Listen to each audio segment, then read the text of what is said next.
Ізноў сумныя навіны ў беларускай эканоміцы. У першым квартале гэтага года колькасць справаў аб банкрутстве ў Беларусі вырасла амаль удвая. Па даных Міністэрства эканомікі, на пачатак красавіка ў працэсе прызнання неплацежаздольнасці знаходзіліся больш за 1200 арганізацый. Летась у гэты ж час такіх было крыху больш за 600. Найбольшы рост справаў аб банкрутстве зафіксаваны ў Менскай вобласці, адразу на 188%. Трохзначныя лічбы росту назіраліся таксама ў Менску і на Магілёўшчыне. Пры гэтым на сталіцу прыпадае амаль палова выпадкаў. Сярод галінаў лідарамі па колькасці кампаній банкрутаў застаюцца гандаль і будаўніцтва. Гэтак у пачатку ліпеня аб ліквідацыі з фінансавых прычынаў заявілі адразу два забудоўшчыкі: гомельскі трэсбуд тэхналогіі і маладзечынскі строительство 97. У большасці выпадкаў ініцыятарамі такіх справаў выступаюць падатковыя органы і фонд сацыяльнай абароны. На пачатак гэтага года ў Беларусі было больш за 85 тысяч гандлёвых аб'ектаў. З іх больш як 15 тысячаў працавалі ў вясковай мясцовасці. Зрэшты, на сёння гэтую статыстыку ўжо дакладна трэба карэктаваць са знакам мінус. Вясковыя крамы знікаюць нібы дым, пратракаючы і няўмольную смерць самой вёскі. Ці дапамогуць пераадолець праблему касы самаабслугоўвання, разбіраўся Валера Руселік. Деревня Ракетна. Дорогие подписчики, ларек самообслуживания.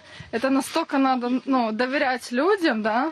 Незвычайны шапік, пабудаваны на даверы, з'явіўся ў Лунінецкім раёне. Сам бярэш, што хочаш, грошы кладзеш у скрыначку, фантастыка. Між тым гандаль на вёсцы ў Беларусі далёка не заўжды выглядае гэтак аптымістычна. 20 лет понимаем. Мы понимали, когда у нас ликвидировали центр колхоза. Мы понимали оптимизацию, когда у нас закопали школу. Мы понимали оптимизацию, когда закрыли почту, детский сад и когда закрыли сельский клуб. Гэта жыхары вёскі Махновічы Салігорскага раёну. У роспачы запісалі зварот да Лукашэнкі з просьбай не зачыняць адзіную на некалькі населеных пунктаў краму. Прадавачка, якая працавала тут дагэтуль, сышла з-за новых абавязкаў ад 1 ліпеня прымаць усе плацяжы выключна праз касу і тэрміналы. Мы, как граждане своей страны, хватаемся даже за последнюю соломинку, как утопаем.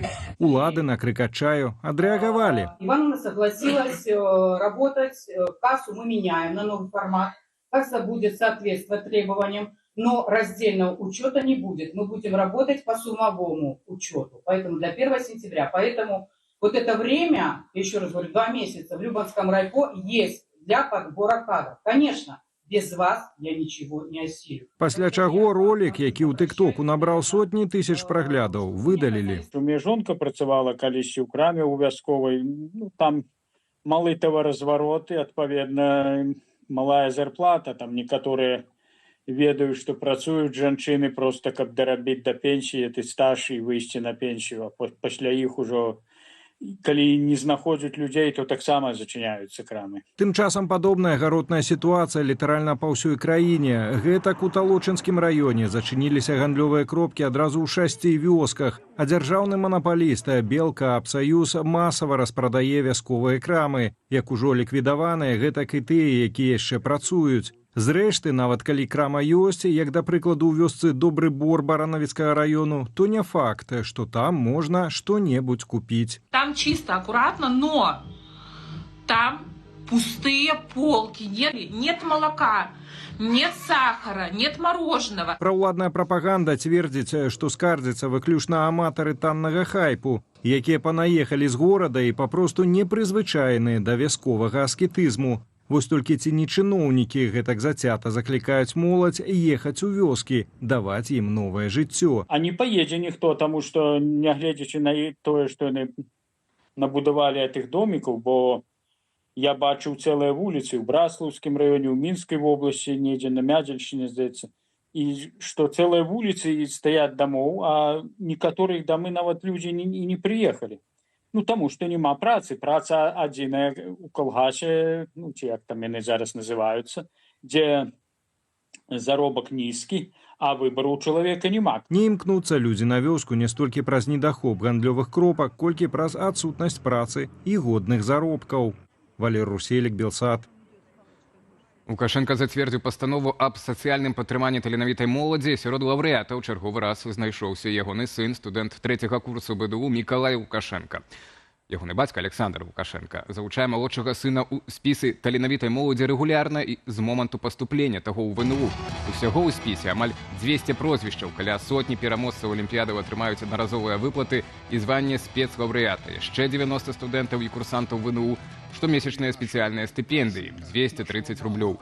Агулам на гэтыя мэты Лукашенко выдаткаваў са спецыяльнага фонду 560 тысяч рублёў. Яшчэ 240 тысяч пойдзе на прэміі пераможца міжнародных творчых конкурсаў. Меней чым за сотню ў Беларусі адбыліся два дарожна-транспартныя здарэнні з удзелам пасажырскіх аўтобусаў. У абодвух выпадках ёсць пацярпелыя. Падрабязнасці ў наступным сюжэце.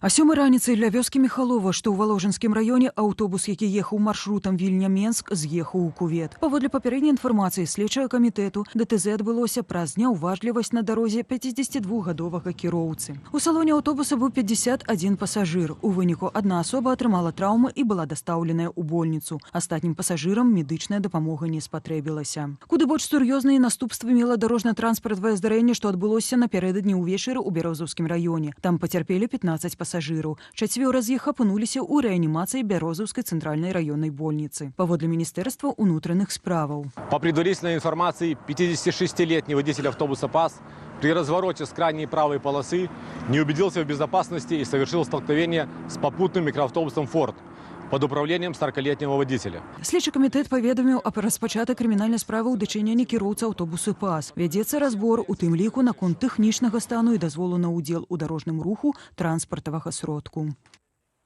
І застаемся ў блізкіх тэмах. Міністэрства надзвычайных сітуацый паведамляе пра завяршэнне працаў для ліквідацыі непагадзі, якая учора чарговым разам накрыла беларускія рэгіёны.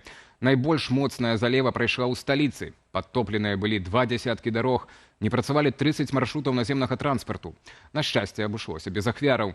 Падзенні дрэваў і пашкоджанні будынкаў праз моцны вецер зафіксаваныя таксама на Віцебшчыне і Гомельшчыне. Гэта ўжо трэцяя непагадзь, якая абрынулася на беларускія рэгіёны за апошнія 10 дзён.